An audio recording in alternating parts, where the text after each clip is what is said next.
जुटा हुआ है तो हिजबुल्लाह ने भी अपने प्रिसीजन गाइडेड मिसाइल की जद में इस वक्त ले लिया है इजराइल की राजधानी तेल अवीव को और साथ ही जेरूसलम को। नमस्कार, मैं हूं मधुरेंद्र कुमार और आप देख रहे हैं मेरे साथ रणनीति। और इस वक्त जिस तरह से जंग की आग भड़कती दिखाई दे रही है इजराइल और हिजबुल्लाह के बीच, इसमें हिजबुल्लाह की ताकत भी कमतर दिखाई नहीं दे रही, क्योंकि हिजबुल्लाह ने जिस तरह से अपने बेहतरीन हथियारों का जखीरा इजराइल के खिलाफ खड़ा किया है, उससे ऐसा लगता है कि अगर युद्ध छिड़ा तो इजराइल को भारी नुकसान उठाना पड़ सकता है। अगर हम बात हिजबुल्लाह के ही प्रिसीजन गाइडेड मिसाइल की करें तो इस मिसाइल की ताकत की जद में इस वक्त सीधे तौर पर हम देखें तो तेल अवीव और साथ साथ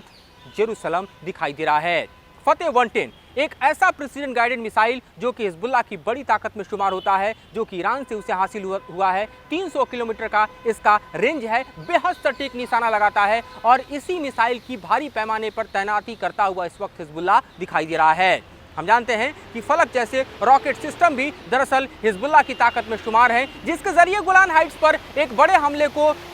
कुछ ही दिनों पहले हिजबुल्लाह ने अंजाम दिया और इजराइल ने आरोप लगाया कि जो एक मिसाइल उसके फुटबॉल ग्राउंड में गिरा और उसके 12 बच्चे मारे गए, ये मिसाइल हिजबुल्लाह का ही था। ये और बात है कि हिजबुल्लाह ने उससे इनकार किया और हिजबुल्लाह से बदला लेने के लिए जिस तरह से आनन फानन में इजराइल की वार कैबिनेट ने नेतन्याहू को ताकत दी और उसके बाद नेतन्याहू ने आईडीएफ को आदेश दिया कि हिजबुल्लाह के खिलाफ बड़े हमले को अंजाम दिया जाए। उसके बाद अफरा तफरी का समूचा माहौल लेबनान में भी दिखाई दे रहा है, जहाँ बेरूत एयरपोर्ट पर कई दर्जन फ्लाइट अभी तक कैंसिल हो चुके हैं, क्योंकि लेबनान को ऐसा लगता है कि इजराइल हमला करेगा तो सिर्फ हिजबुल्लाह के ठिकानों पर हमला नहीं करेगा, बल्कि इस वक्त इजराइल लेबनान के जो इंफ्रास्ट्रक्चर हैं उनको भी टारगेट करेगा, चाहे वो एयरपोर्ट हो, चाहे वो पोर्ट हो, चाहे पावर स्टेशन हो या फिर एनर्जी सब स्टेशन हो। और इसलिए देखिए कि इस वक्त जंग की आग भड़कती देखकर ईरान और तुर्की दोनों ही दरअसल हिजबुल्लाह के समर्थन में आ गए हैं। तुर्की ने तो यहाँ तक कह दिया कि वह अपनी सेना को लेकर इजराइल के भीतर दाखिल हो सकता है, ठीक उसी तरह जिस तरह से लीबिया में हुआ था,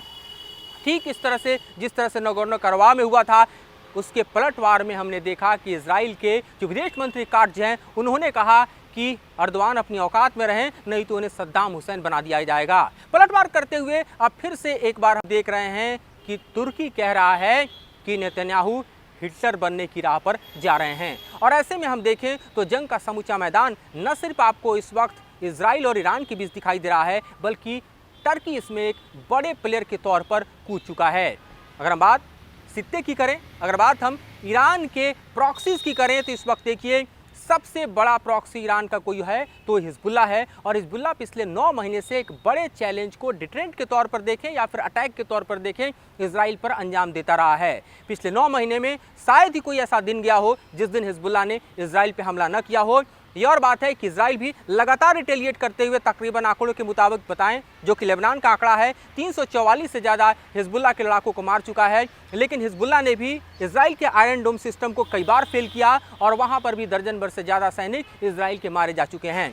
लेकिन जो करंट एस्केलेशन है वो दरअसल हम देख रहे हैं कि गोलन हाइट्स पर जब से हिजबुल्लाह ने अपने हमले तेज किए हैं वहाँ से शुरू हुआ और गोलन हाइट्स के इलाके में जैसे ही हमले की जद में फुटबॉल ग्राउंड आया, 12 बच्चे मारे गए, उसके बाद जंग के हालात इस वक्त पुरजोर तरीके से दिखाई दे रहे हैं। इस वक्त की स्थिति में देखें तो पूरी तरह से न सिर्फ हिजबुल्लाह बल्कि दूसरी तरफ आप देखें तो यमन से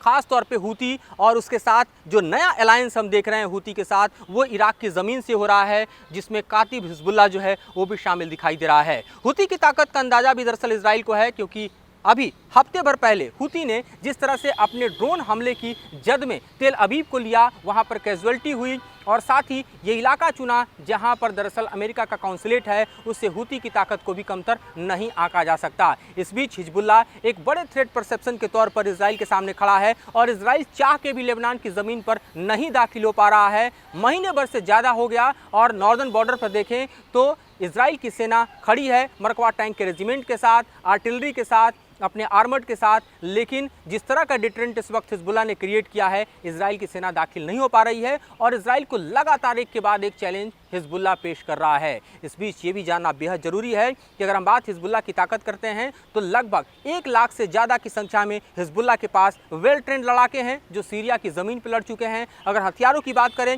तो तकरीबन 1.5 लाख की संख्या में हिजबुल्लाह के पास रॉकेट और साथ ही मिसाइल सिस्टम्स हैं जो कि ईरान प्रदत्त हैं और वो भी एक बड़ी ताकत के तौर पे देखा जा सकता है। साथ ही अगर एयर डिफेंस सिस्टम की बात करें तो जिस तरह से हर्मिस जैसे बेहतरीन जो इजराइल के ड्रोन माने जाते हैं, चाहे 450 हो या 900, उन दोनों को मार गिराने में बड़ी कामयाबी हमने देखा है कि हाल के दिनों में हिजबुल्लाह को हासिल हुआ है। और इतना ही नहीं, जो उसके पास कामिकाजी ड्रोन हैं उसके जरिए जिस तरह से इजराइल के जो मिलिट्री इंस्टॉलेशन हैं, जो मिलिट्री सेटअप हैं या फिर जो एयरफोर्स के स्ट्रिप्स हैं, उसका एक के बाद एक 3 वीडियो हिजबुल्लाह ने जारी कर बतला दिया है कि इस वक्त उसके सर्विलांस के रेंज में भी इजराइल के दरअसल समूचे डिफेंस सिस्टम आते हैं, यानी हमला वो भी जोरदार करने की ताकत रखता है। और इसीलिए आप देखिए कि इस वक्त जिस तरह से फतेह 110 प्रिसीजन गाइडेड मिसाइल की तैनाती कर हिजबुल्लाह ने इजराइल को ये इजहार करा दिया है कि ये जंग आसान नहीं होने वाला। इसके साथ बदलते घटनाक्रम में ये भी देखना बेहद लाजमी है कि इस वक्त अमेरिका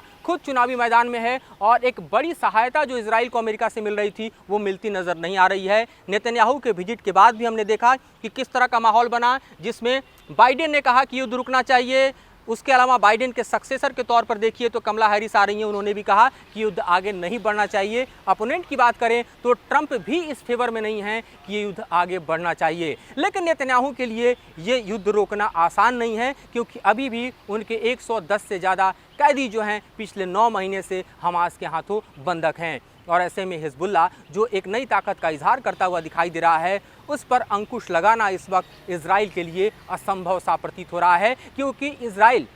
हिजबुल्लाह के ऊपर जितना हावी होने की कोशिश कर रहा है उससे कहीं ज़्यादा ताकत से हम देख रहे हैं कि हिजबुल्लाह इजराइल के खिलाफ अपने हमले को तेज कर रहा है। इस वक्त हमारे पास जो डेटा मौजूद हैं उसके मुताबिक मैं बताऊं कि हिजबुल्लाह के पास न सिर्फ आपको प्रिसीजन गाइडेड मिसाइल है, बल्कि उसके साथ साथ एयर डिफेंस सिस्टम भी है, एंटी शिप मिसाइल भी है, और साथ ही देखिए कि उसके हमले की जद में लगातार इजराइल आता हुआ भी दिखाई दे रहा है। इस वक्त जो हमारे पास मौजूद डाटा है उसके मुताबिक मैं बताऊं कि चाइनीज़ और रशियन वेपन्स के साथ भी हिजबुल्लाह लैस दिखाई दे रहा है। और ख़ास तौर पे आप देखिए तो सिल्क वर्म मिसाइल और उसके अलावा जो प्रिसीजन एंड फास्ट बेहद फ्यूरी के साथ माने जाने वाले सरफेस टू एयर मिसाइल हैं, वो भी दरअसल हम देख रहे हैं कि हिजबुल्लाह के हाथों में है। और ये ताकत इतनी बड़ी है कि इजराइल के लिए हिजबुल्लाह से टकराना, फुल स्केल वॉर में उतरना आसान नहीं जान पड़ता है। और इसी मद्देनज़र हो रही इस वक्त की जो तैयारियां हैं वो मैं बतलाऊं आपको कि किसी भी कीमत पर आगे न बढ़े, लिहाजा कई तरह के डिटरेंट क्रिएट किए जा रहे हैं। लेकिन ये जंग इजराइल के लिए भी आसान इसलिए नहीं होने वाला क्योंकि अगर नेतन्याहू हिजबुल्लाह के साथ फुल फ्लेज वॉर में जाते हैं तो एक बड़ा डिस्ट्रक्शन जो है ख़ासतौर पर तेल अवीव को और जेरूसलम को झेलना पड़ेगा। पिछले 9 महीने से आईडीएफ जिस तरह से वॉर जोन में है, उसकी आर्मी अब इतनी प्रिपेयर्ड नहीं कि वो ग्राउंड फोर्सेस के साथ टकरा सके। तो देखते हैं आगे होता है क्या, किस तरह से युद्ध एक नया मोड़ लेता है, भड़कता है, सुलगता है, या फिर इस पर अंकुश लगाया जा सकता है। फिलहाल इस मसले पर इतना ही। आगे और जानकारी और विश्लेषण लेकर आपके समक्ष